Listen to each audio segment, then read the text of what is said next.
வணக்கம் நண்பர்களே, மீனாட்சி சீரியல் செம பரபரப்பாக போயிட்டு இருக்குன்னே சொல்லலாங்க. பரபரப்பான கட்டத்தில் அதிரடி திருப்பங்கனங்க நம்ம பார்த்தோன்னா வீட்டையும் சீல் வச்சு நம்ம அப்பத்தாவுக்கு ஆப்பு வச்சுட்டாங்க பேங்குக்காரங்க.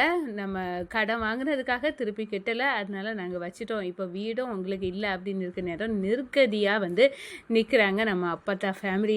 ஒரு கட்டத்தில் பார்த்தோன்னா மீனாட்சி பார்த்தோன்னா நம்ம தேனையும் மனோவையும் எங்கள் வீட்டிலே இவங்க இருக்கட்டும் அப்படின்னு ஆர்த்தி எடுத்து தன்னோட வீட்டுக்கு அழைச்சிட்டு போகிறாங்க. இந்த சைடு பார்த்தோன்னா அப்பத்தா நான் இனி என்ன பண்ண, இந்த மீனாட்சியால் ஒட்டுமொத்த குடும்பத்துக்கு முன்னாடியும் மண்டபத்தில் அவமானப்பட்டு கடைசியில் என் பேர்லேயே அவ்வளோ நகையும் அடமானம் வச்சு இந்த பாண்டியை மீட்டிருக்கு. இப்போ நெருக்கடியாக எங்கே போய் நிற்போம் அப்படின்னு அந்த இடத்துல கண் கலங்கி நிற்கிறாங்கங்க நம்ம அப்பத்தா. அதை பற்றி தான் இந்த வீடியோக்குள்ளே பார்க்க போகிறோம். அதுக்கு முன்னாடி சேனலுக்கு லைக் அண்ட் சப்ஸ்கிரைப் பண்ணுங்கள் ஃப்ரெண்ட்ஸ். பக்கத்தில் இருக்க பெல் ஐக்கானையும் கிளிக் பண்ணுங்கள். அப்போ தான் நான் போடுற ஒவ்வொரு வீடியோவும் நோட்டிஃபிகேஷனாக உங்களுக்கு கிடைக்கும். வாங்க ஃப்ரெண்ட்ஸ் வீடியோக்குள்ளே போகலாம்.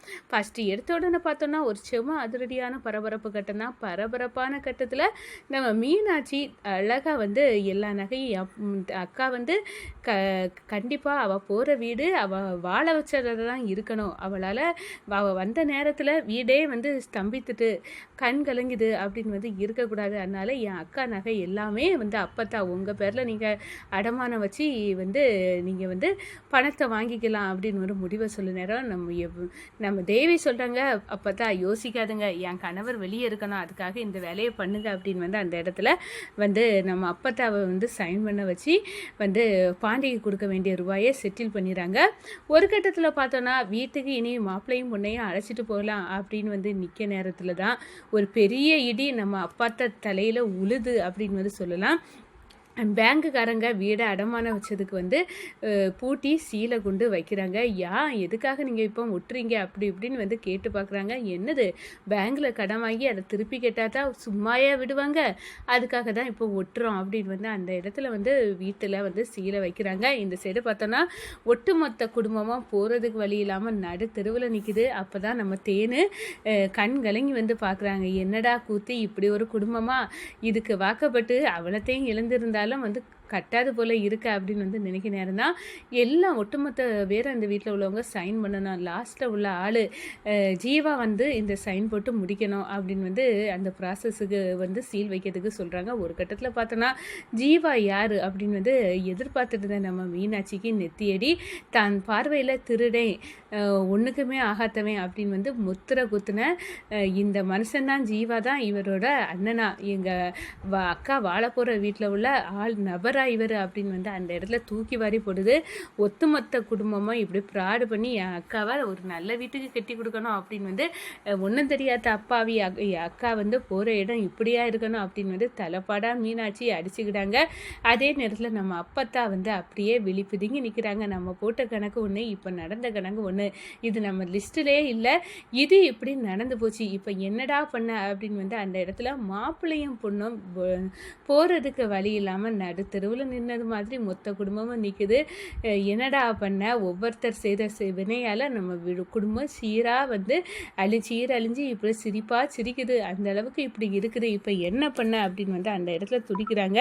இந்த சைடு பார்த்தோன்னா நம்ம தேனுக்கு கையை பிடிச்சி, அக்கா நீ கவலைப்படாத, நீ அத்தானை கூட்டிக்கிட்டு நம்ம வீட்டுக்கே வந்துரு அப்படின்னு அந்த இடத்துல சொல்ல நேரம், ஆமாம் மாப்பிள்ள, நீங்கள் இந்த நிலைமையில் உங்கள் வீட்டில் போகண்டாங்க, வீடே இல்லை, நீங்கள் வந்துருங்க மாப்பிள்ள அப்படின்னு கையெழுத்து நம்ம கூப்பிட்டாங்க. அந்த நேரம் தான் என்ன, இவன் தான் பணங்காட்சி மரம், இவனை உருட்டி தள்ளி உங்கள் வீட்டுக்கு கூட்டிகிட்டு போயிடலான்னு பார்க்குறீங்களா அப்படின்னு நம்ம சுமதி கிட்ட கேட்க நேரம், வாயை மூடுங்க, இப்படி ஒரு கேடுகிட்ட குடும்பத்தில் எங்கள் அக்காவை நாங்கள் கெட்டி கொடுத்து நாங்கள் தான் கஷ்டப்படணும், நீங்கள் என்னென்னா இப்போ இந்த வேலையும் நீங்கள் பார்க்குறீங்களா அப்படின்னு அந்த இடத்துல அப்போத்தான் இப்போ கூட உங்கள் வாய் அடங்கலை, இல்லை நீ பணங்காட்சி மரமா, அப்போ இதுக்கு முன்னாடி காய்ச்ச காயெல்லாம் எங்கே போச்சு அப்படின்னு அந்த இடத்துல செம்மையாக மீனாட்சி கொட்டி தீக்குறாங்க. எங்கள் அக்கா இப்போ எங்கள் கூட இருக்கணும், அவளை உங்களை மாதிரி நாங்கள் நடுத்தருவுக்கு விட்டுட்டு போக முடியாது, எங்கள் அக்கா நல்லா இருக்கணும், அதுக்காக நாங்கள் கையோடு கூட்டிகிட்டு போகிறோம் அப்படின்னு அந்த இடத்துல மனோவையும் நம்ம தேனவையும்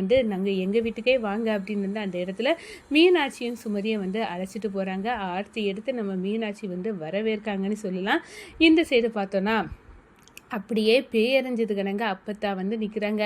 எல்லாம் கடமை எடுத்து எல்லாமே வந்து செய்து இப்படி குட்டிச்சோராக வந்து கல்யாணத்தில் வந்து கேடு கெட்ட சிரிப்பையும் வந்து வாங்கிக்கிட்டு எல்லா அவமானமையும் சுமந்துக்கிட்டு நம்ம வீடு நிற்கிது அப்படின்னு வந்து அந்த இடத்துல கண்ணீர் மல்கிறாங்க. அப்போ தான் நம்ம தேவியை பார்க்குறாங்க. எல்லாம் உனக்காக தான் இதெல்லாம் சகிச்சுக்கிட்டேன். இல்லாட்டா இந்த பாண்டியெல்லாம் இவன் செய்த போட்ட ஆட்டத்திற்கு ஒன்றுமே செய்ய மாட்டேன். இதெல்லாம் உனக்காக தேவி, நீ கண்கலங்கக்கூடாது, நீ நல்லா இருக்கணும், நீ என் மக வைத்து பேத்தி அப்படின்னு வந்து அந்த இடத்துல வந்து தேவி மேலே உள்ள பாசத்தில் அப்பத்தா ஒன்றுமே சொல்லதுக்கு இல்லாமல் வழி இல்லாமல் அப்படியே வந்து நிற்கிறாங்க. இந்த சைடு பார்த்தோன்னா நம்ம மீனாட்சிக்கு வந்து என் பார்வையில் திருடன் அப்படின்னுலாம் நான் சீலை குத்துனேன், அந்த நபர் என் அத்தானோட தம்பியா அப்படின்னு வந்து அந்த இடத்துல அதிர்ச்சி. வீட்டுக்கு போன பிறகு இவை இந்த வீட்டில் உள்ள ஆள் ஒட்டுமொத்த குடும்பமாக அப்போ அந்த வீட்டில் உள்ள பிராடுதனத்தை மறைக்க ஒவ்வொரு அந்த வீட்டில் உள்ள இல்லாத நபர்கள் கணக்காக மறைச்சி இந்த வாழ்க்கையை வாழ்ந்துட்டு இருக்காங்க. இவன் ஏற்கனவே அப்போ இவனுக்கு தெரிஞ்சிருக்கு நம்ம எங்கள் அக்காவை தான் நம்ம மதனி ஆக போகிறாங்கன்னு தெரிஞ்சு அதுக்கு முன்னாடி இந்த பிளானை போட்டு நைஸாக நழுவிருக்கான். இவன் நம்ம கண்ணில் படாத வரை வந்து எல்லாமே செய்திருக்கான். இவன் வந்து எப்படி மாஸ்டர் பிளான் போட்டு நவுண்டு கடைசியில் வேறு வழி இல்லாமல் இவனுக்கு சைனு தேவைப்பட்டதுனால இந்த வீட்டில் வந்து நுழைஞ்சிருக்கான். இப்படிப்பட்டவன் இவன் அப்படின்னு வந்து அந்த இடத்துல வந்து செம்மையாக வந்து ஃபீல் பண்ணுறாங்க மீனாட்சி. அப்போ தான் வந்து நம்ம சுமதிட்ட சொல்கிறாங்க, அம்மா நம்ம ஏமாந்துருக்கோம். இந்த ஒட்டுமொத்த குடும்பமும் தேனக்கா நல்ல இடத்துல போய் வாழணும்னு நினச்சா வீட்டில் ஒவ்வொருத்தரும் இவ்வளோ பெரிய ஓட்டையை சுமந்துட்டு தான் இருந்திருக்காங்களா அப்படின்னு வந்து அந்த இடத்துல இப்போ அக்காவுக்கு வாழ கூட வந்து இடம் இல்லை அப்படின்னு உள்ள நிலைமையில எப்படி வந்து நான் பொடிசாக வந்து காசை வந்து சேர்த்து வச்சது இப்போ வந்து அப்படியே மொத்தமாக போயிடுச்சு அப்படின்னு வந்து இனி என்ன பண்ண அப்படின்னு வந்து மீனாட்சிக்கு தோளில் நம்ம சுமதி வந்து சாஞ்சிட்டு இருக்காங்க. அப்போனா நம்ம அத்தா நல்லவங்க தானே, அவங்க கண்டிப்பாக வந்து எல்லாத்தையும் வந்து செட்டில் பண்ணிடுவாங்க. கண்டிப்பாக வந்து அக்கா நல்லா தான் இருக்க போகிறா, நீ வந்து வருத்தப்படாத அப்படின்னு வந்து அந்த இடத்துல வந்து நம்ம மீனாட்சி வந்து நம்ம சுமதி கிட்ட சமாதானம் சொன்னாலும் ஆனால் அந்த அப்பத்தா வந்து எவ்வளோ பெரிய ஆளுன்னு தனக்கு தெரிஞ்சுட்டு ஜீவா லாஸ்ட் உள்ளவன் அவனை பற்றியும் தெரிஞ்சுட்டு அதே நேரம் பாண்டிகை தில்லாலங்கடியும் தெரிஞ்சுட்டு ஒட்டுமொத்த குடும்பமும் தெரிஞ்சுட்டு ஆனால் இந்த சைடு பார்த்தோன்னா நம்ம அப்பத்தா அந்த மீனாட்சியை நான் விட போகிறதில்ல, இவளால் நான் மண்டபத்தில் அத்தனை பேர் முன்னாடியும் பட்ட அவமானம் எல்லாத்தையும் வந்து நான் கணக்கு வச்சுருக்கேன், இவ எந்த வீட்டுக்கு எப்படினாலும் நமக்கு வரதானே போவா, அப்போ பழி வாங்கணும் அவளை அப்படின்னு வந்து அவ அக்காக்காரியை வாழ விடாமல் பண்ணுவேன். மனோவுக்கு என்ன ஒரு லைஃப் இருக்குது அப்படின்னு வந்து நம்ம அப்பத்தா பயங்கரமாக வந்து திட்டம் போட்டு அவளை இருக்கதானே செய்ய கண்டிப்பாக நம்ம வந்து ஆட்டம் காட்டணும் இந்த தேனை அப்படின்னு வந்து அந்த இடத்துல ஸ்கெட்சை போட்டு அடிக்கிறாங்கங்க நம்ம அப்பத்தா.